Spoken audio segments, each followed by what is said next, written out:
नमस्कार, मैं ज्योतिषाचार्य पंडित मनीष अवस्थी आप सभी का अपने इस ज्योतिष के चैनल पर और इस नए वीडियो में स्वागत करता हूं, अभिनंदन करता हूं। देखिए, आगामी 14 मार्च को सूर्य अपना राशि परिवर्तन करने जा रहा है, यानी कि मीन संक्रांति है, मीन राशि में प्रवेश करने वाले हैं। मित्र बृहस्पति की मीन राशि पर यह 14 मार्च 2025 से 13 अप्रैल 2025 तक संचारशील रहेंगे।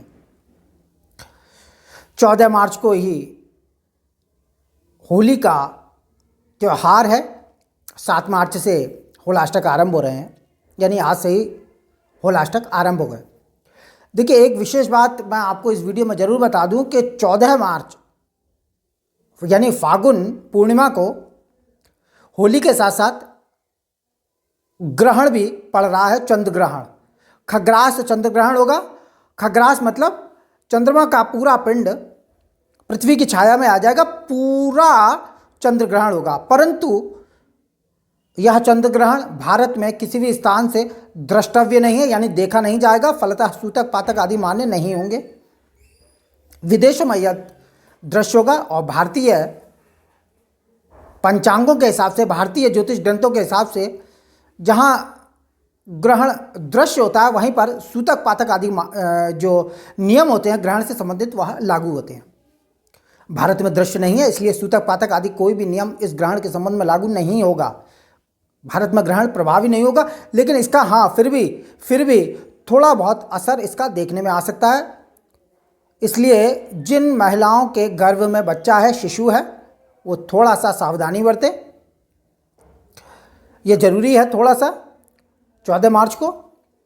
और इसका जो समय भारतीय पंचांगों में बताया गया है चंद्र ग्रहण का, वह है सुबह 10:39 से अपराह्न 2:18 तक। यह विदेशों में खग्रास चंद्र ग्रहण होगा। खग्रास माने पूरा ग्रहण होगा, परंतु उसका थोड़ा सा प्रभाव देखा जा सकता है।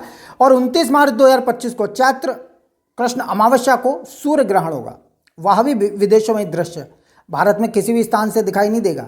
इसलिए कोई सूतक पातक आदि नियम सूर्य ग्रहण के संबंध में भी लागू नहीं होंगे। परंतु जिन महिलाओं के गर्भ में शिशु है, बच्चा है, वो थोड़ा सा सावधानी रख सकती हैं। जरूरी है, क्योंकि गर्भस्थ शिशु पर आकाशस्थ ग्रह नक्षत्रों का विशेष प्रभाव होता है। शिशु निर्माण की प्रक्रिया में होता है, उस समय थोड़ा सा विशेष सावधानी बरतना आपके लिए अवश्यंभावी होगा। विशेष ध्यान रखिए।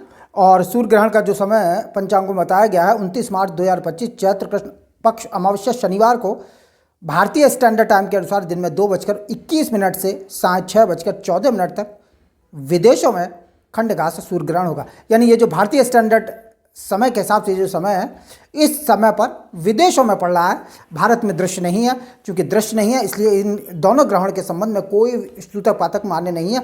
परंतु फिर भी थोड़ी सी सावधानी जो गर्भवती स्त्रियां हैं वो रखें, आवश्यक हो जाता है। बस इसके अतिरिक्त कुछ नहीं। हम अपने मूल विषय की तरफ लौटते हैं। सूर्य का राशि परिवर्तन, जैसा मैंने बताया कि 14 मार्च से लेकर 13 अप्रैल तक सूर्य मीन राशि में संचार करेगा। मित्र बृहस्पति की राशि पर इसका संचार होगा। अभी यह शनि के साथ धनु राशि और धनु लगन से तृतीयस्थ है, यानी कि हिम्मत, साहस और पराक्रम में शनि और सूर्य वृद्धि कर रहे हैं। क्योंकि उपचय स्थान में ग्रह ग्रहों का गोचर फलतः शक्ति प्रदायक होता है, अच्छा माना जाता है। जनपत्रिका में भी अगर तीसरे स्थान में, छठे स्थान में और 11वें स्थान में गर्म ग्रह बैठे हैं, शनि, राहु, केतु, मंगल आदि, तो बड़ा पराक्रमी और पुरुषार्थी और शत्रुओं पर विजय प्राप्त कराने वाला बना देते हैं व्यक्ति को।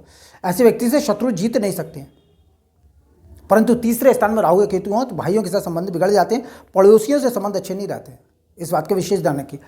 तो 14 मार्च को तृतीय स्थान को छोड़कर सूर्यदेव मित्र बृहस्पति की मीन राशि में चतुर्थ घरेलू जो स्थान होता है, माता, भूमि, भवन, वाहन और मानसिक सुख शांति का जो भाव माना गया है, उसमें गोचर इनका आरंभ होगा। जिनकी धनु राशि है, यानी जन्म पत्रिका में 12 भाव में से 9 नंबर पर कहीं चंद्रमा है तो धनु राशि है। राशि धनु नहीं है तो जन्म पत्रिका के लग्न में प्रथम भाव में 9 नंबर लिखा है तो आपकी धनु लगन है। धनु राशि हो, धनु लगन हो, सूर्य का गोचर चतुर्थ भाव में ही होगा।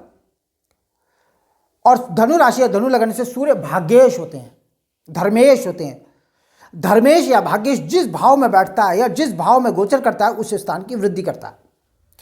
लेकिन फिर भी मैं एक बात आपको स्पष्ट कर दूं कि जिन लोगों की जन्म पत्रिका में, यानी जो धनु राशि या धनु लगन के जातक इस वीडियो को देख रहे हैं या और ज्ञानवर्धन हेतु देख रहे हैं, उनके लिए मैं स्पष्ट कर दूं कि कोई भी ग्रह जन्म पत्रिका में अगर सुदृढ़ स्थिति में, अच्छी स्थिति में है तो गोचर में जब जब अच्छी स्थिति में आएगा शुभ फल देगा। और अगर जन्म पत्रिका में अगर निर्बल है, कमजोर है, पाप ग्रहों के साथ दृष्टि युति करके बैठा हुआ है, नवांश में अच्छी स्थिति में नहीं है, तो गोचर में शुभ स्थिति में रहने पर भी उसका कोई विशेष शुभ फल नहीं मिल पाता। दशाएं, विष्णुत्रीय, अंतरदशा आदि, योगिनी दशा आदि अगर अच्छी नहीं चल रही है, समय जन्म पत्रिका के हिसाब से अच्छा नहीं चल रहा है, तो गोचर के ग्रह कोई विशेष शुभ फल नहीं दिखाते हैं। इस बात को हृदयंगम करके इस वीडियो को देखें। तो जिन लोगों की जन्म पत्रिका में सूर्य अच्छी स्थिति में है, केंद्र में है, लग्न, चतुर्थ, सप्तम, दसम, कोण में है, पंचम, नवम, मित्र राशियों में है, यानी कि धनु का है, मीन का है जन्म पत्रिका में, और मेष का है, उच्च राशि में बैठा हुआ है, और इन्हीं राशियों में सिंह राशि का है, और इन्हीं राशियों में नवांश में बैठा हुआ है, तो अपेक्षाकृत काफ़ी बली है और अच्छा फल दिखाएगा ये 14 मार्च से 13 अप्रैल तक का। और जिनकी जन्म पत्रिका में सूर्य तुला राशि का है, नीच राशि का है, राहु केतु के साथ युति करके बैठा हुआ है, शनि की दृष्टि में है, लग्न से अष्टम है या थोड़ा सा द्वादश बैठा हुआ है, तो उतना विशेष शुभ फल नहीं मिलेगा। दशाएं भी अच्छी नहीं चल रही हैं, गोचर भी तो उसका विशेष फल नहीं दिखा पाता है, क्योंकि गोचर के ग्रह जन्म कुंडली के हिसाब से ही आपको शुभाशुभ फल प्रदान करते हैं।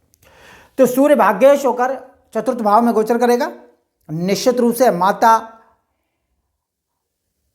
के स्थान में सुख, सफलता और प्रभाव को देने वाला होगा। भूमि, मकान, जमीन और जायदाद की प्राप्ति का योग बनेगा, यानी इनकी खरीदारी का योग बनेगा। उच्च स्तर का वाहन प्राप्त कर सकते हैं आप, खरीदारी हो सकती है, इसमें कोई संदेह नहीं।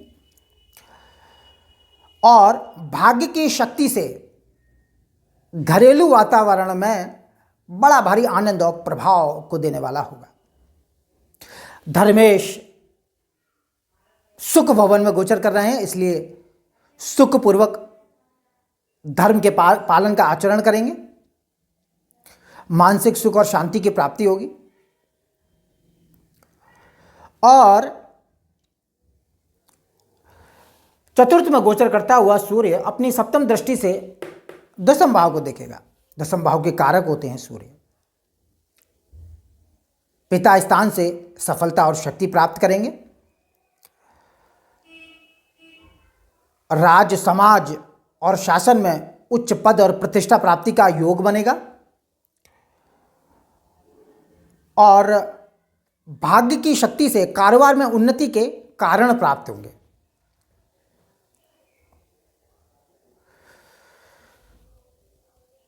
अच्छा आचरण करेंगे, धर्मशील आचरण करने के कारण यश की प्राप्ति भी होगी, क्योंकि धर्मेश केंद्र माता, भूमि, मकान, वाहन के स्थान में सुख भवन में गोचर करेगा, इसलिए यश की प्राप्ति का भी योग बनेगा। देखिए दसम स्थान पर तो इस समय 5 ग्रहों की दृष्टि है। चतुर्थ भाव में सूर्य के साथ साथ शुक्र, राहु और बुध, ये 3 ग्रह गोचर कर रहे हैं। शुक्र दशमेश होकर नीच राशि चतुर्थ भवन में गोचर कर रहा है, परंतु नीच भंग की स्थिति में है, और चूंकि केंद्रवर्ती है इसलिए कुलदीपक योग का निर्माण भी हो रहा है और अपने ही भवन को उच्च दृष्टि से देख रहा है। इसलिए कमजोर रहते हुए भी, वैसे तो नीच भंग हो रहा है, कमजोर, वैसे अगर इसको कमजोर भी मान लें तो भी कमजोर रहते हुए भी उच्च दृष्टि से दसम भाव को देख रहा है। इसलिए राज्य, व्यापार, मान, प्रतिष्ठा, कारोबार में तो निश्चित रूप से अच्छी सफलता शक्ति प्रदान करेगा बुध भी। और बृहस्पति लग्नेश होकर छठे भाव गोचर कर रहा है और इसकी पंचम दृष्टि दसम भाव पर है। लग्नेश और सुकेश की पंचम दृष्टि दसम भाव पर पड़ रही है। निश्चित रूप से मान सम्मान, पद प्रतिष्ठा के योग बृहस्पति की दृष्टि से भी आ रहे हैं। और मंगल जो पंचमेश और द्वादशेश होकर चतुर्थ दृष्टि डाल रहा है दसम भाव पर। दसम भाव में मंगल का बैठना, दृष्टि डालना शक्ति प्रदायक होता है। 3 ग्रहों की दृष्टि इधर से, 2 ग्रहों की दृष्टि इधर से, कहना ही क्या।